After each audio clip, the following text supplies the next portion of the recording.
¿Cómo contar la historia de Europa? Un continente de numerosas fronteras redibujadas en múltiples ocasiones y asombrosas civilizaciones que dieron forma a la historia del mundo. Una amalgama de diversidad de ideas, tradiciones y culturas ancestrales y unos cementerios con innumerables historias que contar.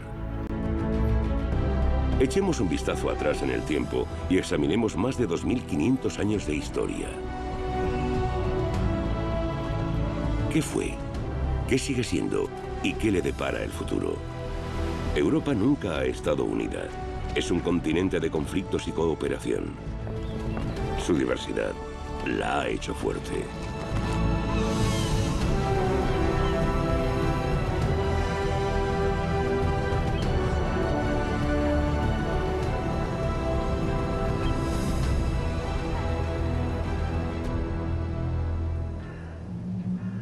La prehistoria europea es neblinosa. Lo que permanece son monumentos, como Stonehenge en Inglaterra. Durante más de 4000 años, ha marcado el inicio del verano. Un momento mágico, aún a día de hoy. Y un espectáculo de masas.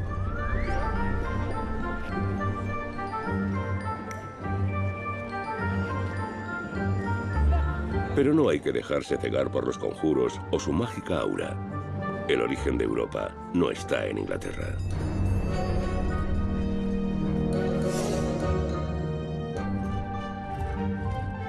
Mientras que los europeos viven en la Edad de Piedra, en Oriente ya construyen ciudades, pirámides e inventan la escritura. Europa es como un país en vías de desarrollo, con una excepción, Creta.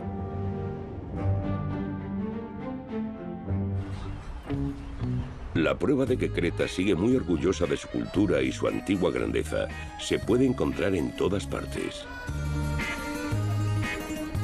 Pero la isla tiene mucho más que ofrecer que simples souvenirs. Hace 4000 años se convirtió en un importante núcleo de comercio gracias a su ubicación en el Mediterráneo. Y a un producto que ha prosperado aquí durante siglos: la aceituna. La base del famoso aceite de oliva cretense. Y de la primera cultura avanzada de Europa. Los frescos del Palacio de Cnossos nos hablan de la primera civilización europea, la civilización minoica. Su estilo de vida se convierte en un modelo para los griegos, quienes gobiernan Creta después de ellos. Europa se fundamenta en mitos, y si los damos por ciertos, todo comienza con un toro divino y una mujer noble de Oriente. En Fenicia, actual Siria, el dios griego Zeus se enamora de una princesa llamada Europa. Pero en lugar de ganársela, se transforma en un toro, la rapta y la lleva hasta su casa, Creta. Allí, Europa se convierte en la madre de la civilización europea. Sucumbe al encanto divino de Zeus y da a luz a Minos, el mítico primer rey de los minoicos. El toro era el animal sagrado en la Creta minoica. El culto al toro es un elemento central en los siglos II y III a.C. La mitología griega nos cuenta que Zeus secuestra a Europa convertida en toro, la trae aquí, a Creta, y desde entonces pasamos a llamarnos europeos. Los minoicos fueron los primeros europeos en leer y escribir. E incluso imprimieron los símbolos del disco de Festo en arcilla casi 3000 años antes de la invención de la impresión moderna. Pero aunque el disco es generalmente aceptado como auténtico, algunos eruditos lo ponen en duda. Por otra parte, los europeos también roban la escritura a los fenicios. Este alfabeto oriental es el padre de todos los alfabetos europeos.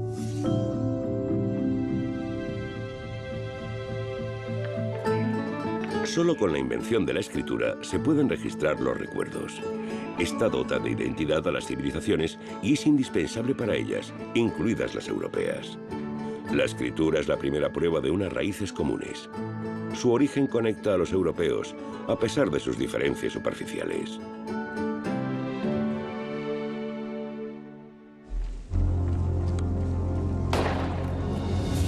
Los maratones nos llevan a otra raíz de la civilización europea, pues son un recordatorio de la antigua lucha entre griegos y persas por el futuro del continente.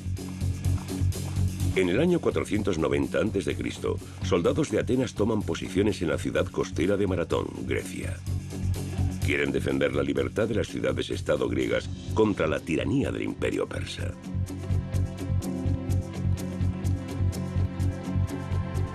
En aquel entonces, Corinto, Esparta y especialmente Atenas competían por su hegemonía, pero el imperio persa se siente amenazado y la antigua superpotencia reacciona con un ataque preventivo. El enemigo común une a los griegos. Por primera vez se sienten europeos y por primera vez también llaman Europa a su hogar común. Es su nacimiento como comunidad de destino. La mejor defensa es un buen ataque. Con esta estrategia, los atenienses derrotaron a los persas. El futuro del continente se decidió entre el polvo de Maratón.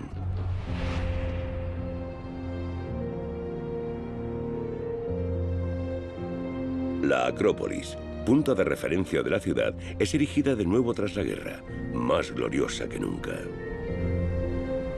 En Atenas no gobierna ningún rey, sino el pueblo, por primera vez en la historia.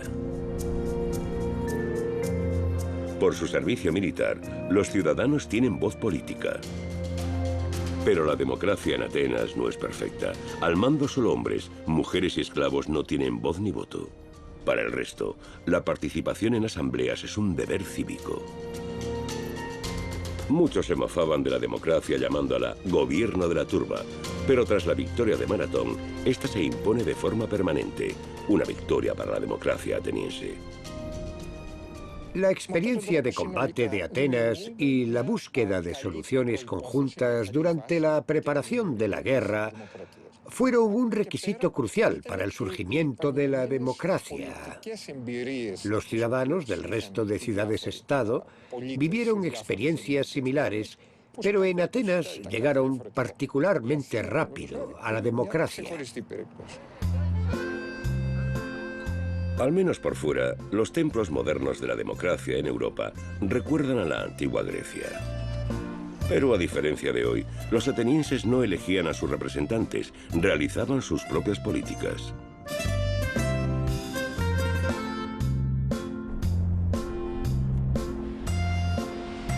Solo en la democracia directa suiza acuden los ciudadanos de manera regular a las urnas.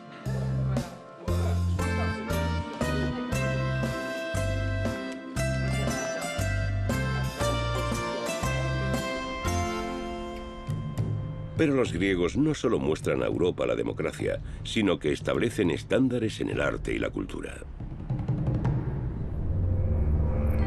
A los pies de la Acrópolis emergen las primeras joyas del teatro europeo. Desde Homero, la epopeya heroica se ha mantenido viva. Las guerras persas también tienen consecuencias dramáticas. Los actores se meten en la piel de antiguos oponentes y llevan su historia al escenario.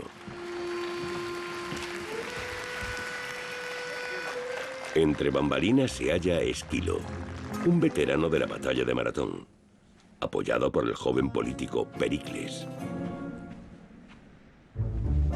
El dramaturgo quiere ganar el concurso poético que los atenienses celebran anualmente en honor a Dioniso. En el campo de batalla, Esquilo no destacó, pero con su obra pretende volverse inmortal. Su plan funciona. Los persas se alza con la victoria y es la tragedia griega conservada más antigua del mundo.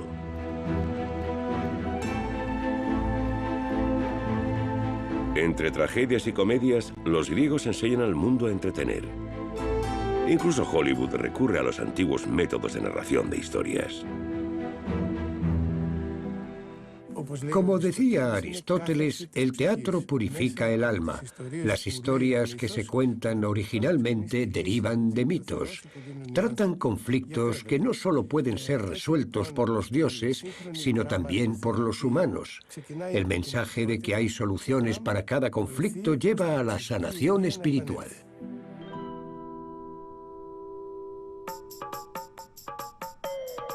Los griegos son también los primeros en crear imágenes humanas realistas.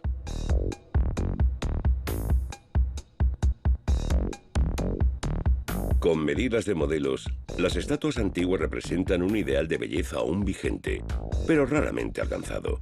Un patrón seguido a lo largo de los siglos por un desarrollo artístico constante. Casi demasiada belleza para ser real.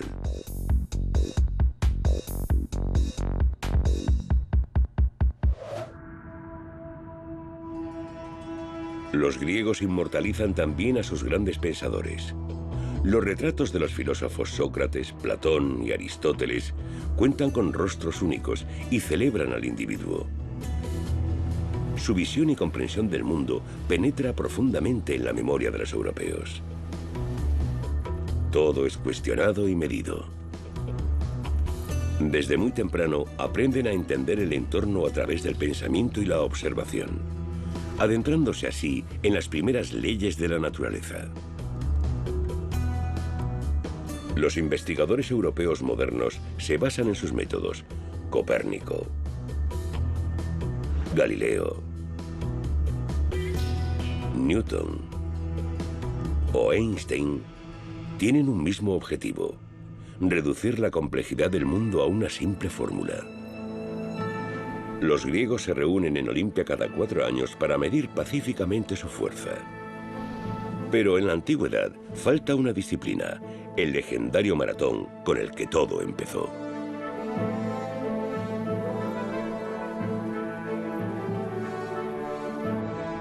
No fue hasta 1896 que esa larga y famosa carrera pasó a ser olímpica, en los primeros Juegos Modernos de Atenas.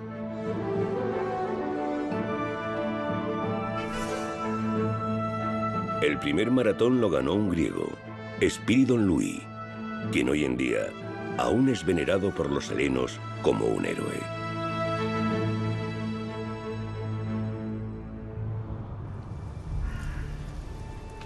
No obstante, las primeras Olimpiadas modernas se celebraron en Inglaterra, madre patria del deporte actual. En 1612, atletas de toda Albión viajaron a los Juegos Olímpicos de Cotswold, en el corazón de Inglaterra. Entre las competiciones se incluyen la esgrima y la caza de liebres. Hoy, la diversión está a la vanguardia. Y la disciplina principal no es para caballeros, sino para matones. Patadas en la espinilla.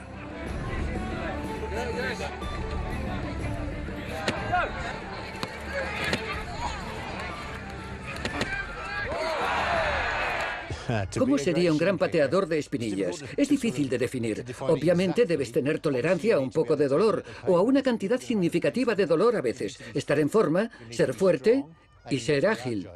Y también comprometerte, porque si quieres ganar, tienes que hacerlo 4 veces contra 4 rivales distintos. Tienes que abrirte camino a patadas.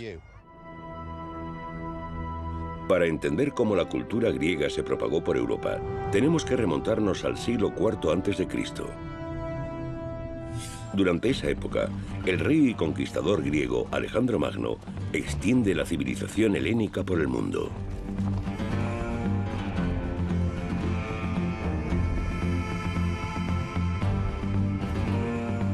Lucha contra los persas y se convierte en el primer europeo en gobernar un imperio, en Asia. Los griegos apenas sienten interés por Europa y establecen algunas colonias alrededor del Mediterráneo. Una de ellas es Masalia, la actual Marsella. En el siglo IV a.C., el explorador Piteas parte de allí para descubrir el norte de Europa. Para los griegos, los europeos del norte son bárbaros. El frío supuestamente los hacía perezosos e inútiles. Sin embargo, el nombre que les dieron era halagador: celtas o valientes.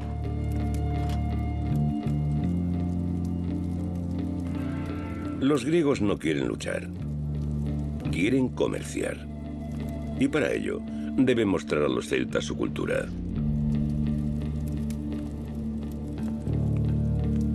Pequeños obsequios crean y preservan la amistad. Piteas, explorador de Marsella, lo sabe bien.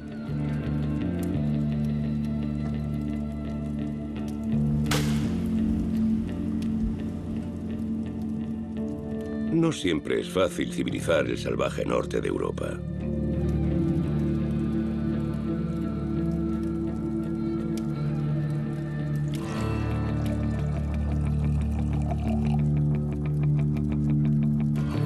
Pero la perseverancia da sus frutos.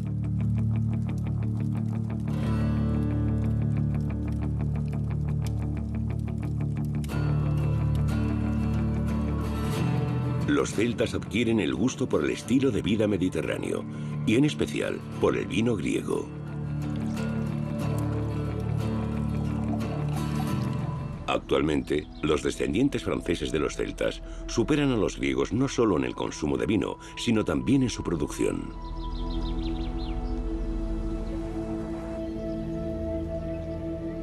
Siguiendo el ejemplo griego, los celtas construyeron las primeras ciudades al norte de los Alpes, más de 150 en toda Europa central. Una de las ciudades celtas más antiguas es Hoeneburg, en el actual sur de Alemania. La Acrópolis y Hoeneburg parecen mundos aparte. Sin embargo, desde la antigüedad, ambas ciudades han servido como vínculo entre las diversas culturas de Europa. Los celtas prosperaron en naciones modernas. Sus descendientes viven principalmente en Bretaña, Escocia, Irlanda y Gales, pero también tienen su propio sentido de identidad celta. Lo que los une a través de sus fronteras es su cultura común.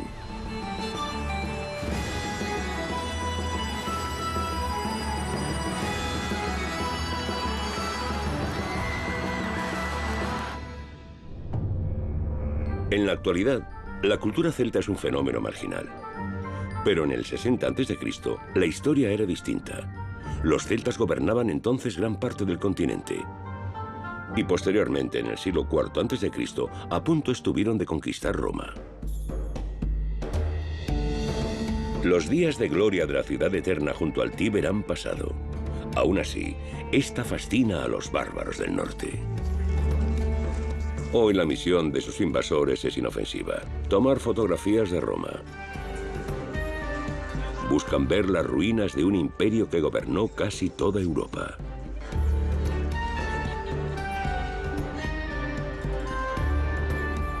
El modelo a seguir para los romanos son los griegos. Su arquitectura lo evidencia.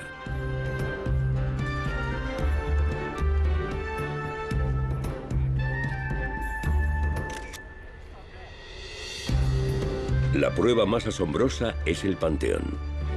Tras una fachada aparentemente griega, se halla una de las cúpulas más antiguas y grandes de Europa.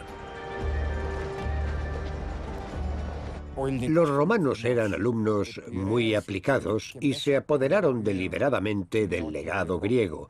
Difundieron la cultura griega por toda Europa, pues los romanos reconocían la singular contribución de los griegos, ya fuera en educación, en literatura o teatro.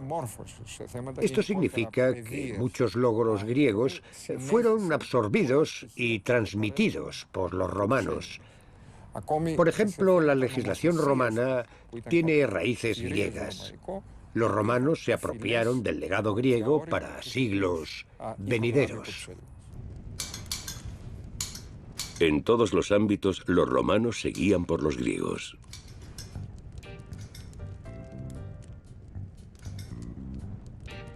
Como Cayo Julio César en el siglo I a.C., quien predice un gran futuro para sí mismo y para Roma. Anhela ser un conquistador, como Alejandro Magno, pero le puede la ociosidad. Antes de hacer historia, debe completar la carrera funcionarial requerida. No escatima en gastos para su ascenso y dedica grandes cantidades de dinero a sobornos.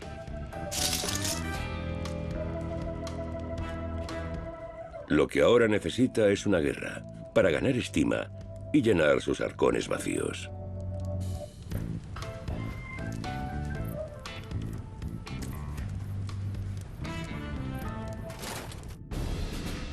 Pero tiene un problema. Apenas queda nada por conquistar.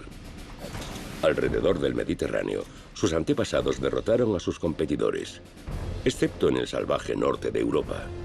la tierra de los celtas, a quienes los romanos llaman galos.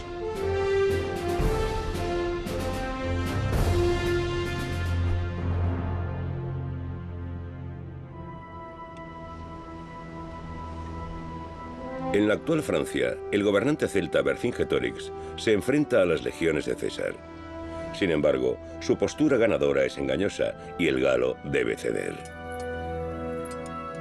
Tras 6 años de guerra, Vercingetorix se rinde y su pueblo, los galos, son integrados al Imperio Romano. César une Europa por la fuerza. Pero antes de lucir los laureles, debe aplastar a sus enemigos en Roma. Solo tras una dura guerra civil contra sus compatriotas podrá concentrarse en su objetivo: convertirse en el único gobernante de Roma. La sangre tiñe su camino. Por su ascenso, más de 1 millón de vidas pesan sobre su conciencia, pero César no siente remordimientos. Al contrario, no deja de celebrarlo con un desfile de la victoria. Una exhibición de poder. La multitud debe verlo como un hombre fuerte. Con este fin, presenta su mayor trofeo, Vercingetorix, a quien mantiene con vida para la ocasión. El propio César se viste como Júpiter, el mayor dios de los romanos. Y a su paso, llega una nueva idea a Europa, la idea del imperio. Hasta ahora, Roma había sido una república gobernada por la aristocracia, pero los senadores otorgan a César el control al nombrarlo dictador de por vida. César acaba ganándose no solo la fama, sino también numerosos enemigos, y es finalmente asesinado por adversarios políticos. Pero ni el tiranicidio puede salvar la república. El hijo adoptivo de César, Augusto, se convierte entonces en el primer emperador. Desde la época romana hasta el siglo XX, los gobernantes se inspiran en César, los cáiseres, los zares y otros emperadores. El dictador es el modelo de polémicos líderes europeos.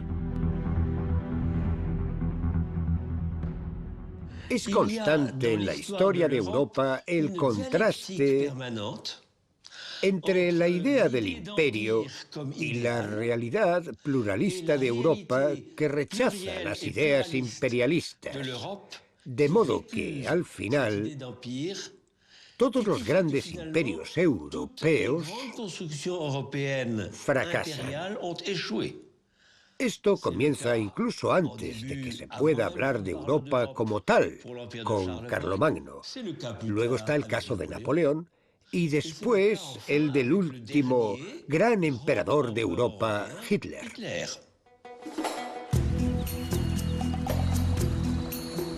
La arquitectura romana conquista el continente.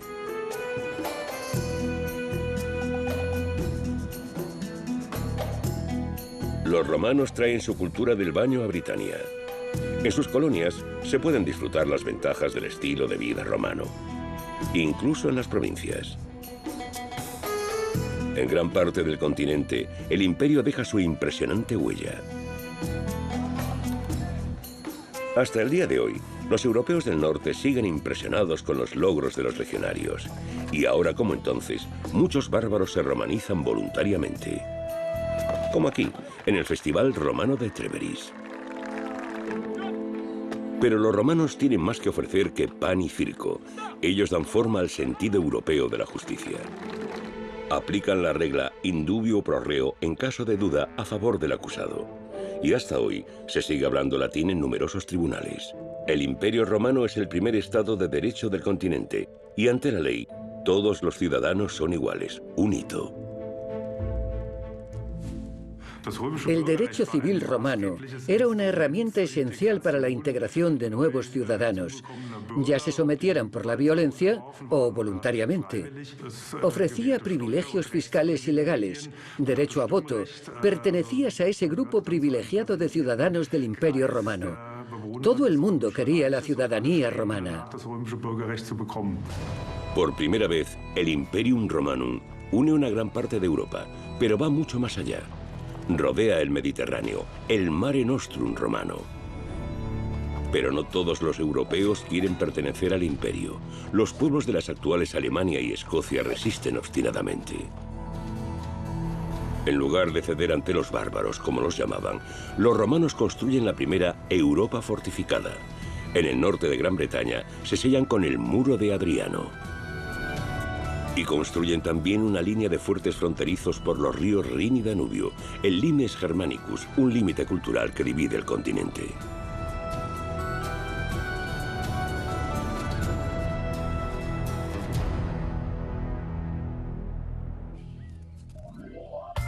Sin embargo, los bárbaros tienen mucho que ofrecer. En cuestión de moda y estilo, han llegado a adelantar a los romanos. Puede que la cultura de los baños romanos sea extensa, pero al principio no usaban jabón. Los galos y los pueblos germánicos inventan el agente de lavado, aunque lo utilizan principalmente para su indomable cabello.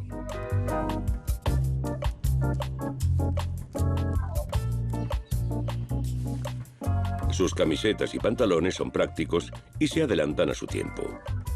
En cambio, los romanos usan una ropa interior parecida a los pañales y una compleja túnica. Hasta el más diestro de ellos necesita ayuda para vestirse. Las mujeres romanas están más abiertas a las tendencias germánicas y gastan grandes cantidades en pelucas de auténtico cabello bárbaro. La moda acerca de nuevo a la Europa bárbara y romana.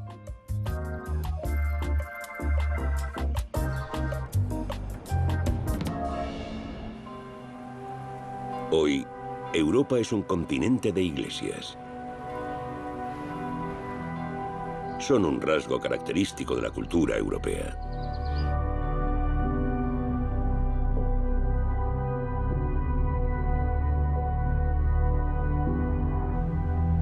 Pero la afirmación del cristianismo en Occidente es una larga historia.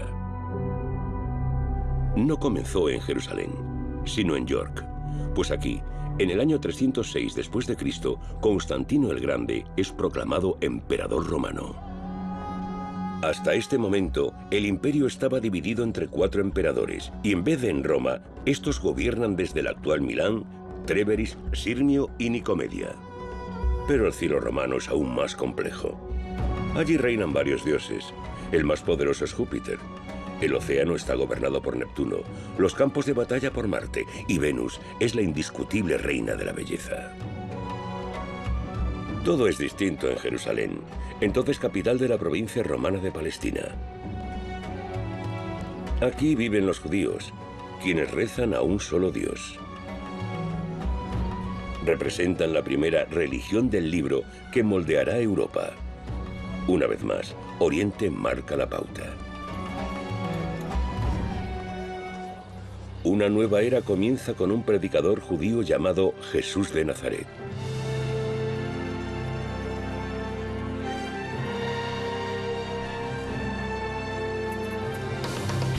Su versión del monoteísmo causa confusión, pero no solo en el templo judío de Jerusalén. Sus propios discípulos lo entregan a los romanos, quienes lo crucifican.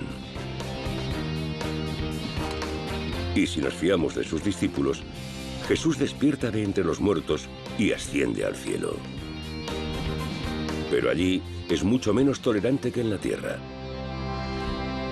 El Hijo cristiano de Dios no acepta competencia. Los cristianos caen en desgracia y son perseguidos y asesinados durante siglos, pues rechazan los cultos religiosos de los romanos y sus emperadores. Pero esto cambiará. El ascenso de Constantino al poder en el 306 después de Cristo marca un punto de inflexión. El cambio comienza con su madre, Helena. Pobres y débiles se convierten al dios cristiano, pero también acaudalados romanos como la madre del emperador. ¿Qué clase de Dios es ese que la gente está dispuesta a morir por él? ¿Es porque les da a los creyentes la esperanza del perdón por sus pecados y un lugar en el cielo? El mensaje cristiano de la caridad tiene también una fuerte atracción.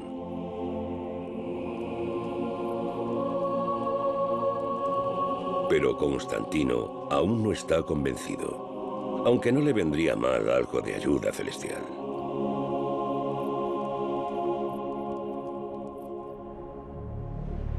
Al igual que César, quiere convertirse en el único gobernante del Imperio Romano.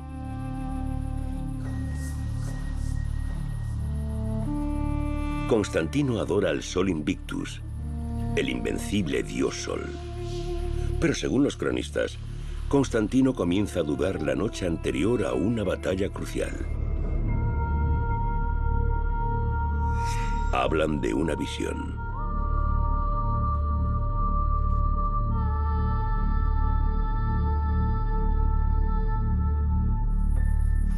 El dios cristiano no lo abandona. Un solo dios, un solo emperador. ¿Será esta la fórmula del éxito? Su sueño lo guía. No es el dios Sol el que lo conducirá a la victoria, sino el símbolo cristiano.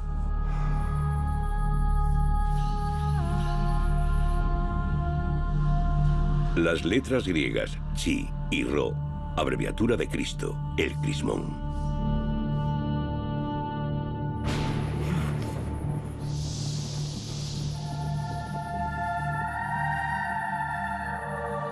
¿Qué fue visión y qué realidad? Es difícil saberlo. Pero una cosa es cierta. En la inminente batalla no confía en el Sol Invictus, sino en Jesucristo. Un punto de inflexión en la historia de Europa.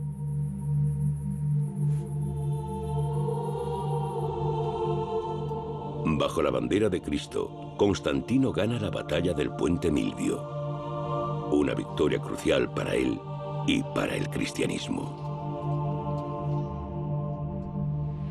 El cristianismo se había extendido desde su primera generación por todo el imperio.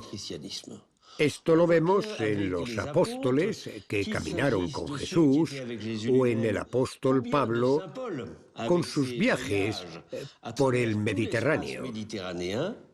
Desarrollaron una dinámica con la que el cristianismo se difundió tanto en el siglo IV que, como gobernante, no podías permitirte ignorarla o, peor aún, perseguirla.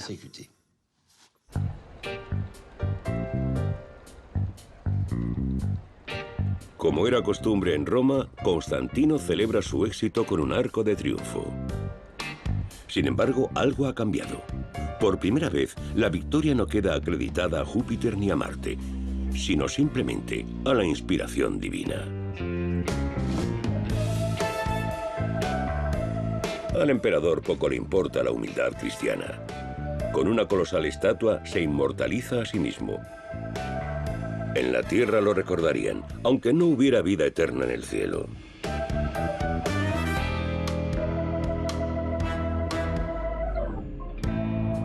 Los investigadores asumen que la estatua lo representaba originalmente como el Sol Invictus, antiguo dios predilecto del emperador, y que los símbolos cristianos se añadieron más tarde.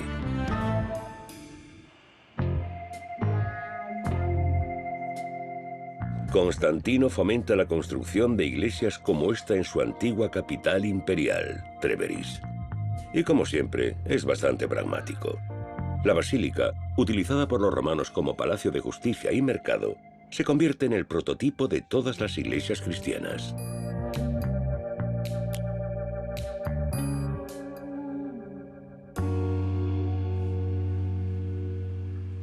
El solsticio de invierno, fiesta del dios Sol, es declarado como día del nacimiento de Cristo.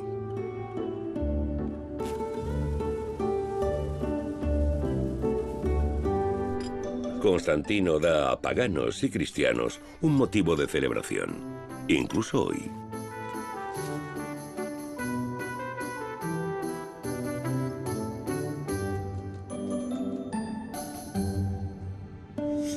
Desde Constantino, el cristianismo ha estado conectado al poder político en Europa. El culto se convierte en religión estatal. Por esto, los padres de la Iglesia lo adoran como a un santo. Pese a los rumores de que Constantino pudo haber matado a 11 de sus parientes en su camino al poder.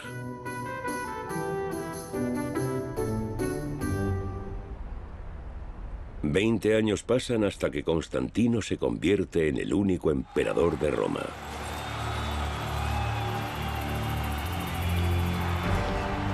Un triunfo que desea celebrar como hiciera César. Pero algo cambia. En lugar del estandarte con el águila imperial, sus tropas portan el símbolo del dios cristiano, insignia de Constantino. Este tampoco se viste como Júpiter. Quiere tomar un nuevo rumbo. Antes de llegar al templo de Júpiter, Constantino se da la vuelta. Ya no le importan ni los viejos ritos romanos, ni la antigua capital. Y deja Roma para siempre.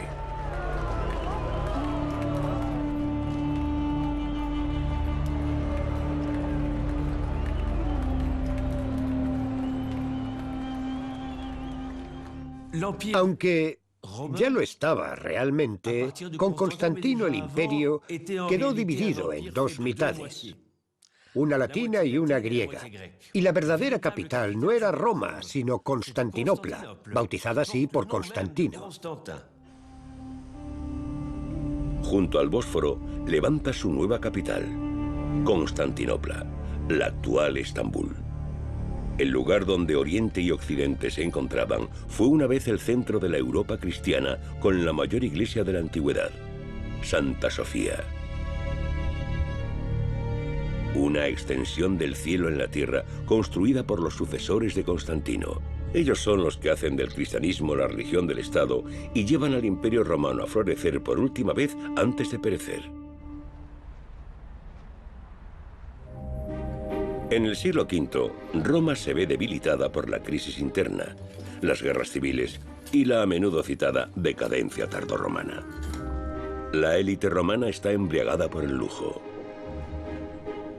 El emperador no es ni un estadista ni un caudillo, sino un niño. Burlonamente lo apodan Augustulo o Pequeño Augusto, mientras otros están al mando. Como el oficial germano Odoacro, quien cavará la tumba del imperio. Al igual que muchos guerreros germanos, sirve en las legiones romanas. Los romanos dejaban a otros combatir sus guerras. Graso error. Y una noche, en el año 476 después de Cristo, los mercenarios toman el poder. El rumbo de Europa ha cambiado.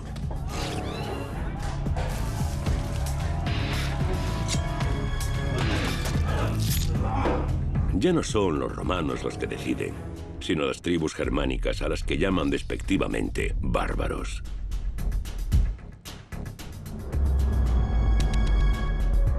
Pero ¿quiénes eran esas tribus germánicas? ¿De dónde habían salido?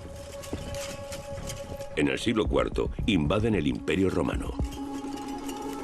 Miles de godos, alamanes y francos cruzan el Rin y el Danubio.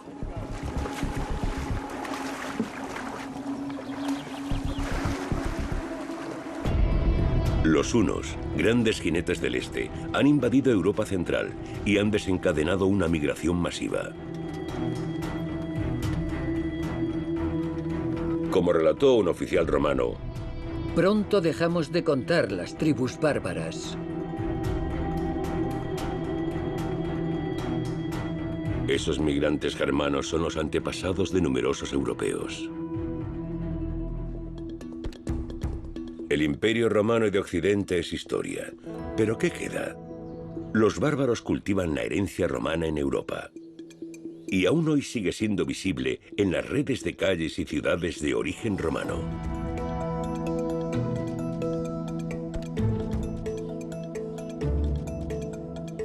Y en los estadios modernos, donde los gladiadores actuales entretienen a la multitud. La herencia de los romanos sigue viva. Es inconfundible, como los arcos de triunfo de los monarcas modernos. Otras alusiones son menos obvias. Tanto en autoritarios modernos como en demócratas, ya sea en Europa o en otras partes del mundo, seguimos hallando recordatorios del Imperio Romano. Inmigrantes europeos modelaron la capital estadounidense, Washington DC, al estilo de la antigua Roma. El monumento a Jefferson nos recuerda al Panteón. Y el Congreso y el Senado de Estados Unidos se encuentran en el Capitolio, el cual porta el nombre del antiguo centro cultural de Roma. Entre los siglos IV y VI, Europa se desmorona. Nuevas fronteras se dibujan violentamente, algunos pequeños reinos se desarrollan y las invasiones bárbaras dividen el continente en pequeñas secciones típicas de Europa. Más tarde, las tribus germánicas formarán muchas de las naciones modernas de Europa. Por ejemplo, los francos, la Francia actual, los anglos y sajones, Inglaterra, y los godos, España e Italia. Pero en el este, algunas zonas del Imperio Romano sobreviven. Los emperadores romanos en Constantinopla se convierten en ejecutores del patrimonio romano. Rómulo Augusto ha sido derrocado. Y el guerrero germano Odoacro es coronado rey de Italia.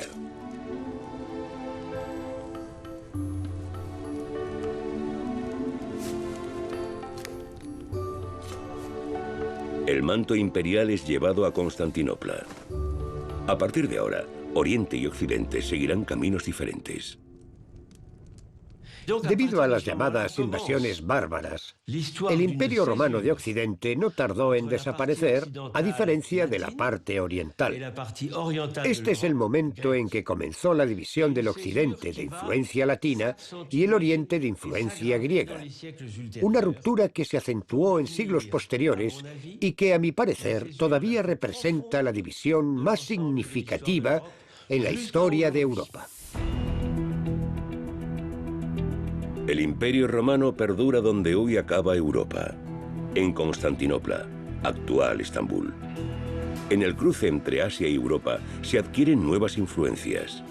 Las culturas de Oriente y Occidente colisionan, pero también se enriquecen mutuamente.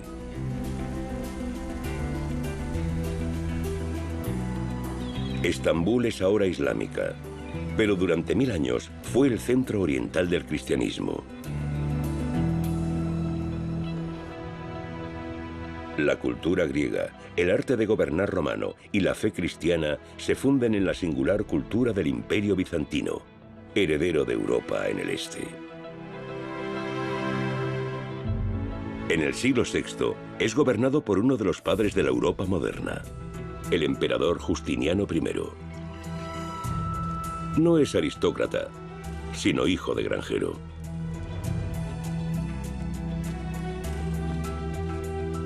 Su esposa, la emperatriz Teodora, también es de origen humilde. Juntos ascienden al poder y dejan una huella imborrable en Europa.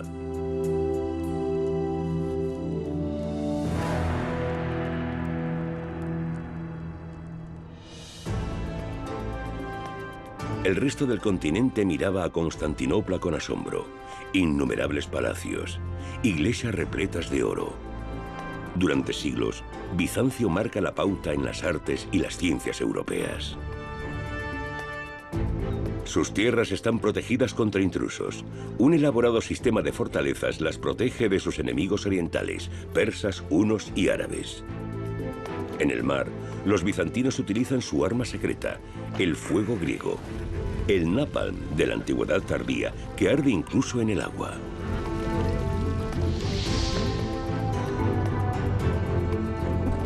Protegidas por el Imperio bizantino, las tribus germánicas del oeste pueden prosperar.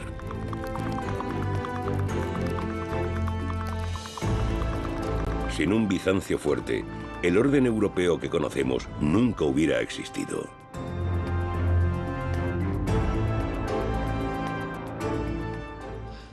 Tras la caída del Imperio Romano de Occidente, Constantinopla seguía siendo la gran metrópoli que había sido. Era la ciudad más grande, la fortaleza más grande, hasta que fue conquistada por los otomanos. Aunque Constantinopla se aísla de las potencias extranjeras, su cocina es cosmopolita. Situada en el centro de las principales rutas comerciales, los europeos conocen aquí exóticas especias. La ciudad se convierte en la cuna de la cultura alimentaria europea.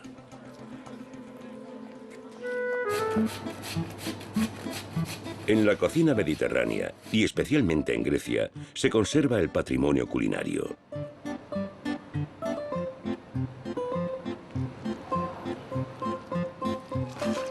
La canela, el comino, el cilantro, las hojas de parra rellenas y la berenjena forman parte de la herencia bizantina.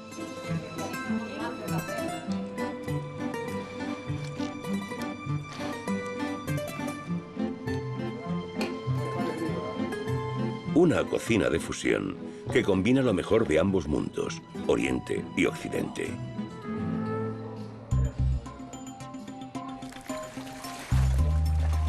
Incluso en la moda, Bizancio lleva la delantera con el monopolio del teñido en púrpura, tinte que se obtiene de la secreción del caracol.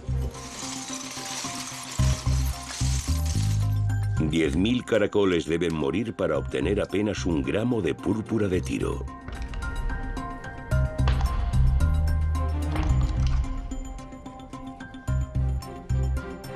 Un lujoso color rojizo que vale su peso en oro. Desde Julio César, el púrpura real es el color del poder y solo el emperador puede lucirlo. En cuanto a la moda, Oriente y Occidente están de acuerdo. Incluso los gobernantes germanos se visten del mismo color púrpura de pies a cabeza. El poder de los emperadores lo acompaña. Un popular tono que sigue siendo usado hoy, como vemos en los cardenales y obispos de Roma.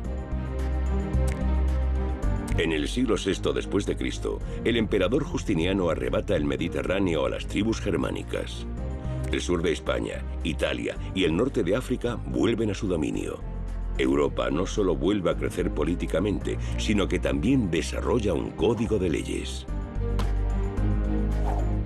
Para gestionar la mancomunidad bizantina, Justiniano simplifica y condensa el derecho romano.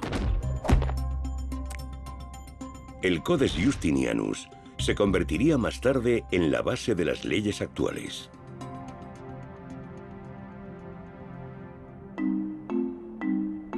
En la Edad Media, la colección de leyes imperiales es redescubierta en Bolonia, Italia.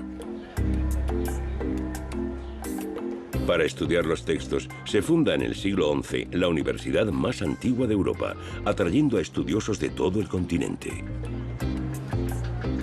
Un hito en el camino hacia la Europa moderna. Hasta hoy, los europeos siguen conectados por normas jurídicas comunes. La difusione del diritto romano giustinianeo partita dalla scuola di Bologna. La distribución del Código de Justiniano por parte de la Universidad de Bolonia introdujo una matriz uniforme en Europa, una base sobre la que se crearon las legislaciones nacionales. Y se desarrolló una identidad europea común que ha servido para conectar la Europa medieval con la Unión Europea actual. Constante e continuo riconoscimento. En el siglo VI, el desarrollo de la Europa occidental es aún incipiente. Las tribus germánicas están al mando. Tras hallar otros reinos, hacen lo de siempre, luchar entre ellos. Sus diminutos reinos florecen y vuelven a desmoronarse. No hay tiempo para mantener las antiguas edificaciones romanas. Occidente está en ruinas.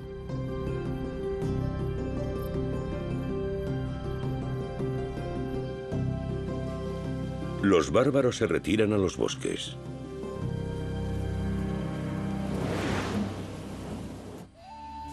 La mayoría de nuestros antepasados son paganos. Al aire libre se sienten especialmente cerca de sus dioses, Odín, Thor o Freya. Y los árboles son sagrados.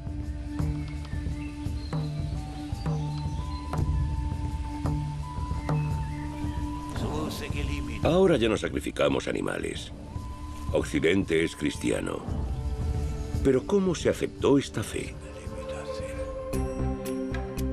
Tras la caída de Roma, la herencia religiosa perdura en los antiguos obispados. La Iglesia mantiene el orden, como una isla en medio del caos de las invasiones bárbaras. Pero entonces algo sucede en la ciudad de Reims, en la actual Francia, que cambiará significativamente el rumbo de Europa. En su catedral se bautizó por primera vez a un gobernante germano en el año 498, al rey Clodoveo, líder de los merovingios. El dirigente germano jura al obispo de Reims difundir la fe a tribus lejanas con arrojo y sin timidez, y convence a 3000 francos para convertirse con él. Este paso marca el nacimiento del cristianismo en Europa occidental. El rey Clodoveo, o Chlodoweg en su propia lengua, podría ser considerado el abuelo de Europa. El padre de Europa es un título que podría reservarse para Carlomagno. Si nos fijamos en Clodoveo, vemos que fundó o consolidó la dinastía merovingia. Conquistó la mayor parte de la Galia, le puso el nombre de su propia tribu, los francos, unió a las distintas tribus francas y, lo más importante de todo, se convirtió al catolicismo. Pero su bautismo tiene también una motivación política. El pacto con la Iglesia Católica Romana solidifica el reinado de Clodoveo.